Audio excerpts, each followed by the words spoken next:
আমরা জানি কোথাও ভ্রমণের জন্য রিক্সা থেকে সিএনজি সেফ, সিএনজি থেকে বাসের জার্নিটা সেফ, আবার বাস থেকে ট্রেনের জার্নি সেফ। অর্থাৎ রিক্সা, সিএনজি, বাসের থেকে ট্রেন অ্যাক্সিডেন্ট তুলনামূলক কম হয়, তাই ট্রেনের জার্নিটা সেফ। আর যদি এক দেশ থেকে আরেক দেশে ভ্রমণের কথা ভাবি, তাহলে প্লেন বা জাহাজের বিকল্প নেই। সেই জায়গা থেকে আমরা মনে করতাম প্লেনের জার্নিটা আরও বেশি নিরাপদ, কিন্তু আসলেই কি তাই, নাকি প্লেনের জার্নিটা আরও ভয়ঙ্কর, আরও আতঙ্কিত? বোয়িং নামটা শুনলেই মাথায় ভেসে ওঠে বিশ্বের সবচেয়ে বড় বিমান নির্মাতা কোম্পানি। কিন্তু এই বোয়িং কোম্পানিটাই গত কয়েক বছরে একের পর এক দুর্ঘটনায় জড়িয়ে পড়েছে। শুধু দুর্ঘটনা না, বের হয়ে আসছে অদ্ভুত সব ভয়ঙ্কর তথ্য।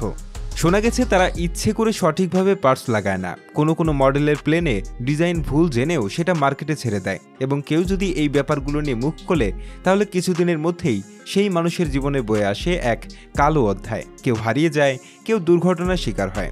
যেন বোয়িং সম্পর্কে সত্যি কথা বলা মানেই নিজের জীবন বিপদে ফেলে দেওয়া। কিন্তু প্রশ্ন হলো, এত কিছু ঘটে যাওয়ার পরেও বোয়িং টিকে আছে কিভাবে? কারণ বোয়িং শুধু বাজে প্লেন বানায় না, আমেরিকা সরকারকে নিজের হাতে রাখার জন্য তারা কোটি কোটি টাকা ঘুষ দেয়। বোয়িং প্রতি বছর কোটি কোটি ডলার খরচ করে যেন মার্কিন সরকার ও প্রশাসনের বড় বড় লোকজন তাদের পাশে থাকে, যাতে কেউ বোয়িংয়ের বিরুদ্ধে কথা বললেও সরকার যেন উল্টা বোয়িংয়ের পক্ষেই দাঁড়ায়, এবং সেটাই হয়ে আসছে।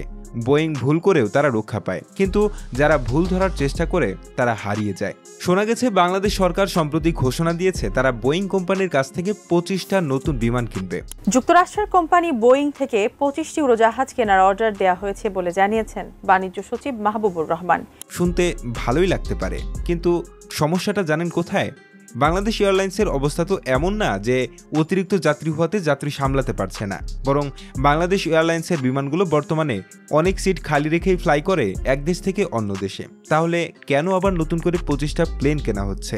এই প্লেন কেনার বাজেট এত বড় যে সেই টাকায় আমাদের দেশের পুরো এয়ার ডিফেন্স সিস্টেম নতুন করে গড়া যেত। এই মুহূর্তে বাংলাদেশের আকাশ প্রতিরক্ষার যা অবস্থা, সেটা নিয়ে আন্তর্জাতিকভাবে উদ্বেগ আছে। শত্রুরা চাইলেই সহজেই ঢুকতে পারে, কারণ আমাদের আকাশে সেভাবে নজরদারি চালানোর ব্যবস্থা নেই। যে টাকায় 25টা বোয়িং কেনা হচ্ছে, সেই বাজেট দিয়ে আধুনিক রাডার বসানো যেত, মিসাইল প্রতিরক্ষা সিস্টেম বসানো যেত, পুরনো ফাইটার জেটগুলোর আধুনিকায়ন করা যেত, এমনকি নতুন কিছু প্রতিরক্ষা প্ল্যাটফর্ম কেনাও সম্ভব হতো। এই বাজেটে রাশিয়ার 14টা S-400 ব্যাটারি কেনা যেত, যা দিয়ে বাংলাদেশের পুরো আকাশ কভার হয়ে যেত, অথবা আমেরিকার 70টা নাসামস ইউনিট কেনা যেত, যা দিয়ে দেশের প্রতিটি গুরুত্বপূর্ণ শহর, বন্দর, ঘাঁটি আলাদাভাবে সুরক্ষিত করা যেত। ফাইটার জেটের কথা বললে 700 কোটি মার্কিন ডলারে ফ্রান্সের 50 থেকে 60টি রাফেল কেনা যেত, অথবা চায়না পাকিস্তানের 220টি JF-17 থান্ডার কেনা যেত, যা দিয়ে দেশের পুরো ডিফেন্স সিস্টেম ঠিক হয়ে যেত। কিন্তু সেটা না করে হঠাৎ করে এতগুলো বোয়িং কেনার সিদ্ধান্ত, এটা কি শুধু বাংলাদেশের সুবিধার জন্য?